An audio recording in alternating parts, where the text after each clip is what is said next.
Hey Dan, here's your swings from earlier today. I've done a fair amount of looking at these, and I'm going to throw out some different, a few details to you, and I'm going to put a fair amount of models up, and just I want you to kind of digest some of this. And I think what would be helpful this week even would be to do a fair amount of mirror work, some work in front of a mirror or window to check yourself, and then also some slow motion exercises. So let's start with the irons, and again, you've still got some contact issues, some directional issues. I think we saw some things today, but there's some things in more detail here that I think I want to point out to you, and then we can talk about when I see you, but give you a chance to work on this for the next few weeks. And again, I'd like to just put up some random models here to do some comparing with. So let's put you over here on the left with your 6-iron here. And the first thing I want you to notice, if I just draw a line up from the ball, you can see how that ball, where the ball is positioned right here, kind of splits your head in half. And let me put some random iron players up here, and let's just compare kind of new and old. Here's an old picture of Byron Nelson, who was obviously a very good iron player, and first thing we notice is the ball position is slightly different, and so that of course puts his head entirely behind the ball. Here's a picture about 10 years ago of Greg Norman with about a 5-iron.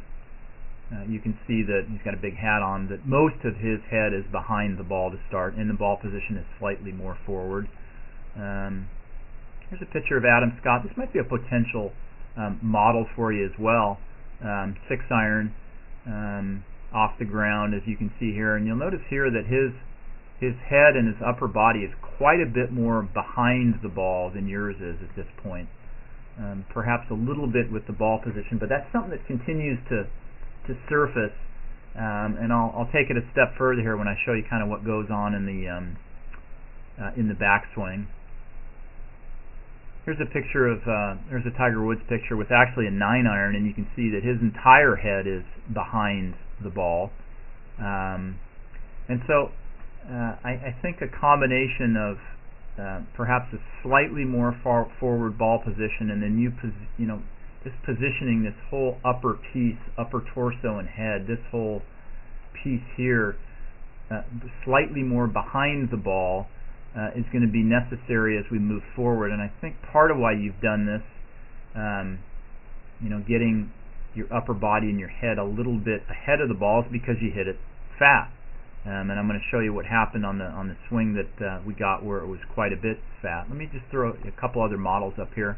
Here's a 5-iron of Tiger, and again, these are all slightly different angles, slightly different shots that they're playing. But again, the entire head behind the ball. Here's a picture of Justin Rose.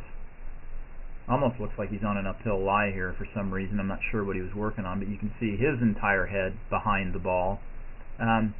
Here's a great iron player. Again, a potential model for you. This is Olazabal. Most of his head behind the ball to start with the mid-iron.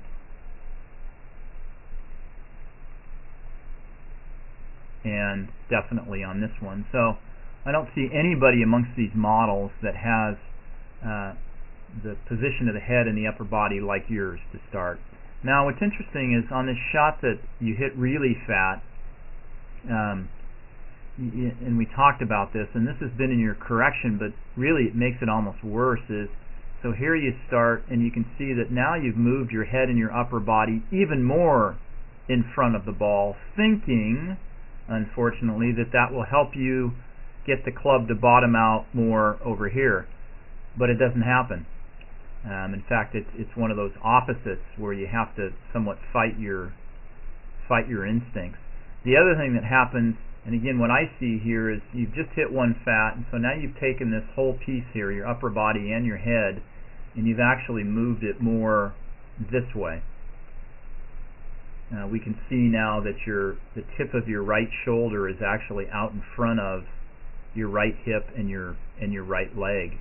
And again, if we go back to any of these other players, kind of flip you around, We see that the shoulder, if anything, it's about equal. Here we see the tip of the pocket is actually out in front of. So again, it's a matter of getting really the upper body a little bit more tilted and a little bit more behind the ball to start. What happens to you here is, and this is the one right after hitting one fat, and then you hit this one really fat, and you mentioned this had kind of been your correction. Here's your standard setup. But again, so you start now and you're even more in front of the ball. Now I'm going to draw a few lines here on your right ear, on your lead ear, and I want you to see where you are at address and where you are at impact. And this is quite different than what we'll see with some of these other players. As you can see now at impact, you started, your right ear was on the yellow line to start. Now your right ear is on the green line. So you can see how much more forward and ahead of the ball you've moved. But really what this causes more than anything is for you to get steep, and you tend to hit even more behind the ball. So let's go back to some of these models and draw that same line there. So I'm going to put a yellow line on the right ear at address, and we'll see where they're at impact. So there's impact, and we can see that Adam Scott is slightly ahead, but not nearly as much as you. Again, yellow line with the right ear at address, and that's a moving camera, so that doesn't work very well. Another moving camera, but you can see if anything slightly behind it.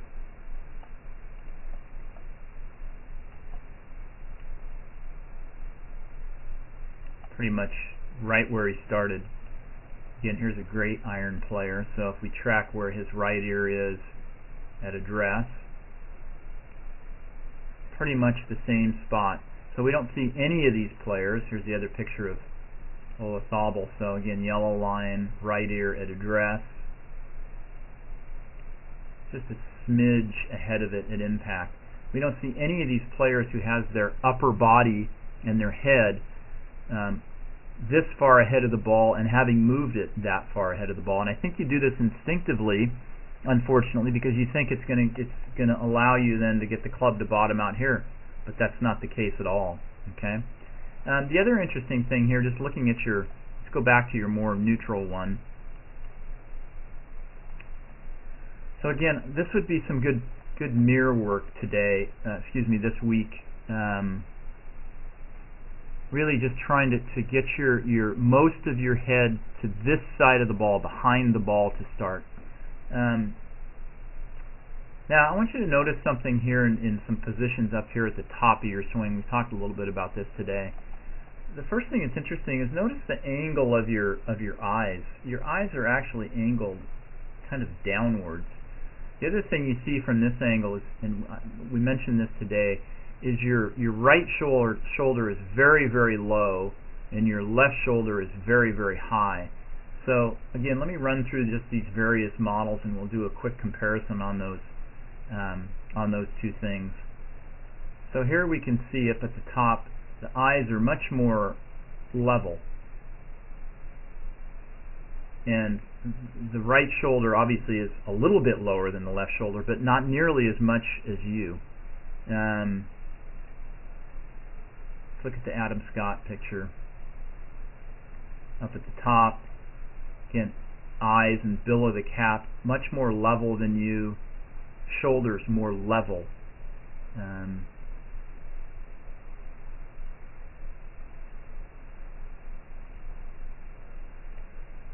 Everything more level. That might be a good word and a key for you for this next little bit. We need to get your eyes and your shoulders more level at the top of your swing. Again, here's up at the top, much more level. The bill of the cap, the eye line, much more level. The right shoulder not down as much as yours, which means then the left shoulder is not up as much as yours. And again, I think this initial position now at the top of your swing, it's helping you to move excessively this way with your upper body, so you end up quite a bit ahead of the ball at impact. And again, it's a little counterintuitive, but such is golf, as we talked about today. You can see that your entire head is in front of the ball just prior to impact. So part of that is due to your setup, part of it is due to the motion that you've created in the backswing. So here's the same phase with Justin Rose at impact, and you can see how, and I understand this is contrarian. This probably feels like to you, Dan, the fact that you've got this whole piece of your body more to this side of the ball, that you would tend to bottom out over here, but it doesn't work that way. Let's go back and look at the old picture of Byron Nelson here. There he is at impact.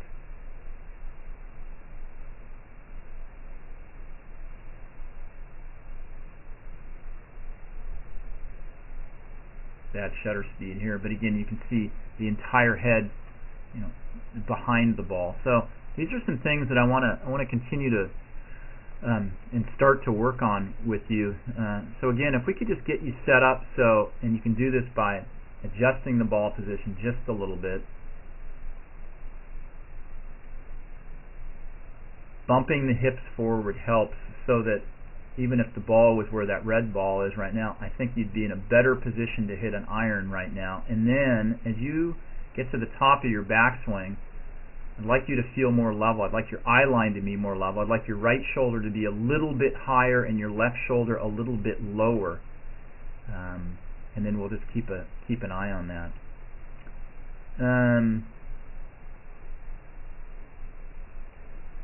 Driver setup. Talked about wanting us wanting you to get that club moving more up on the golf ball. So again, your setup is way better here. Face on view looks really pretty nice. Pretty nice backswing motion here. But again, watch how your whole upper body and your head, watch where they end up in relation to that yellow line. That's where your right ear started. And at impact, you can see where your right ear is. It's ahead of where it started.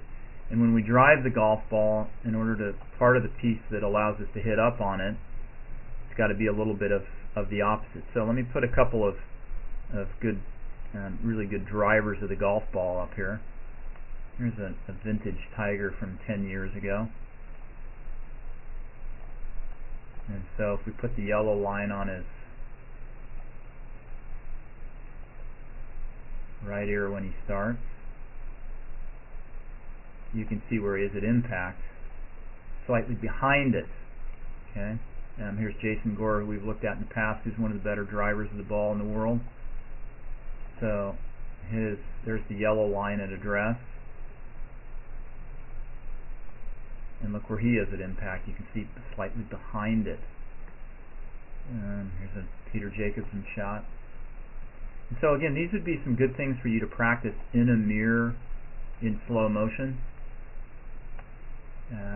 to get to really kind of capture the feel for it and the taste of it. You can see all these good drivers of the ball are slightly back of where they started, and when we go back to you, you're ahead of it. And so this is going to cause, there you go, you can see this.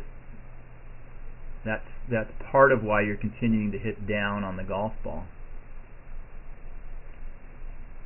So you've got to learn to, as you initiate this forward swing and as you continue to rotate, that upper body and head drops back just a little bit. Okay, one last piece. I told you I was going to throw a lot at you here. But this was interesting to see with the driver. Again, kind of comparing you to just some random models, but people that are very good drivers of the ball. And so we talked about your setup a lot today. I think the adjustment of the club is going to help.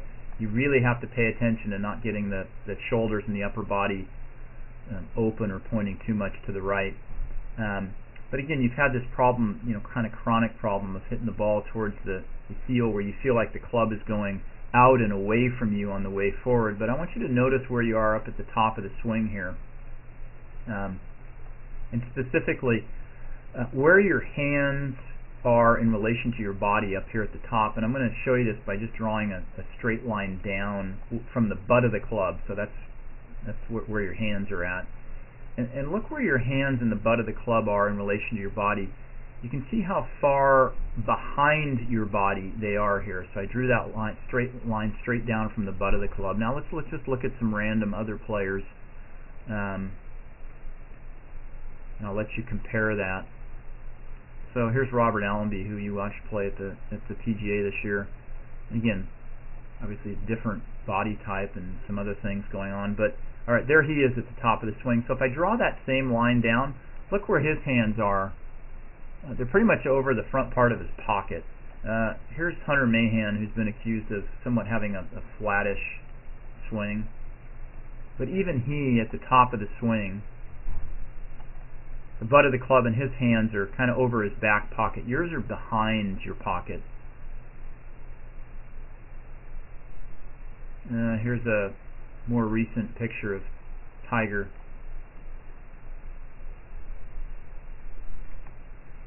Look where his hands and the butt of the club are. Again, kind of over his left pocket. And then let me show you one more here.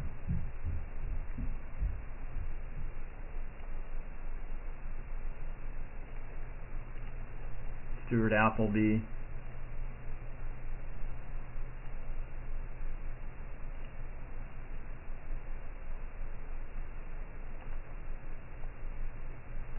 Actually, it's pretty similar to you in some way, although his hands are higher, as you can see, in relation to his head. Anyway, what I'm getting at is, can't help but wonder if the fact that your hands are so far behind you at the top of the swing, that's then creating this movement of you moving them away and really too much in front of you on the way forward. I think one of the things I'd like to see you do with the driver would be to get your hands a little bit more over this left shoulder. A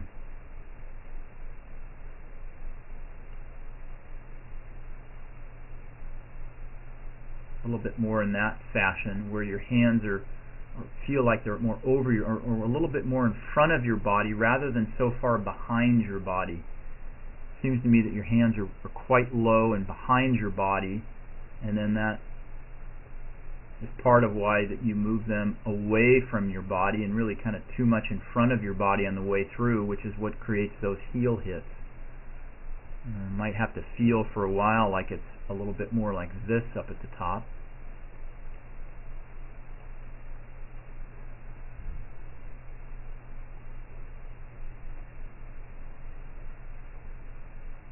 So the feeling may be that your hands are more in front of your body, less behind you going back, and then you're able to pull them or feel like you're pulling them back in. I think they're so far behind you here that then the hands and then of course the arms and the club then have to go out and you hit it on the heel. One other thing here, I told you I was going to throw a lot at you. The take back piece. I want you to notice here as you take the club away, we've talked about this in the past, it's nothing new, how your hands and your arms kind of go away from your chest. And in fact you can see that because there's a gap here. You've come disconnected. The upper part of your right arm has disconnected from your torso. Hence you see that little gap there. And if you look at all these players, you'll notice how there's a connection between the upper right arm, the bicep area, and the chest. And so the club, that obviously brings the club back in a slightly different fashion. You've got a bit of a gap there. Watch again.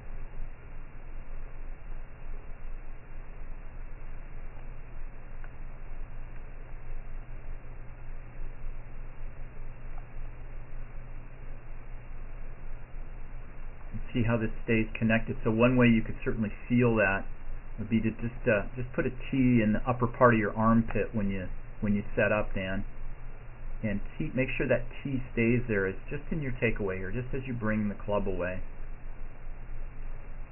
instead of letting it get away from you there. So when we look at all these players here, you'll notice in the takeaway There's no gap there. A little bit there, but not nearly as much as you. So again, just some little things to focus on. I threw a lot at you here intentionally, and I want you to kind of prioritize it. But I think this is an important piece. To recap, the driver-specific piece would be to, could we get your hands and the butt of the club perhaps a little bit more in this position, so that if I drew a straight line down from the butt of the club, your hands would be more over that pocket instead of so far behind you. I think they're too far behind you, and then at impact they're too far in front of you, to say it in a simple fashion. And then back to the irons. This has been your setup adjustment when you start hitting it fat, and it's kind of the opposite of what you need to do. So I want to make sure that you're set up a little bit more behind the ball to start, and then up here at the top, I want to level things out. I want to get your eye line more level. I want to get your shoulders more level. Yes, this right shoulder for you is always going to be lower than the left shoulder, but not that much. I didn't get a profile view of your iron swing, unfortunately, but I would like to see that. And this feeling of, I think that you have, that if you move your, this whole part of your body this way a lot, it's going to keep you from hitting it fat. But in fact, it doesn't do that. It creates some of the fat in the deep divots. You can see how far in front of the ball you are here at impact. Just take all the lines away. You can see where, again, where your nose is in relation to the ball. And then we'll use, let's use this little Sable clip just as an example, because he has some similarities to you. Obviously the start position is different, but look where his nose is just after impact. You see it's slightly behind the ball. And believe it or not, that's going to allow you to keep the angle in the club so that you bottom out slightly after.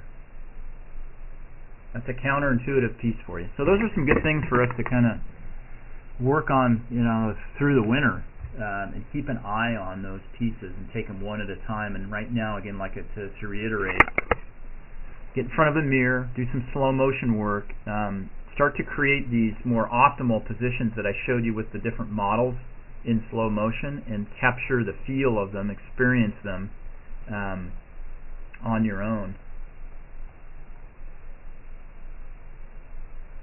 Okay, I'll see you later this week.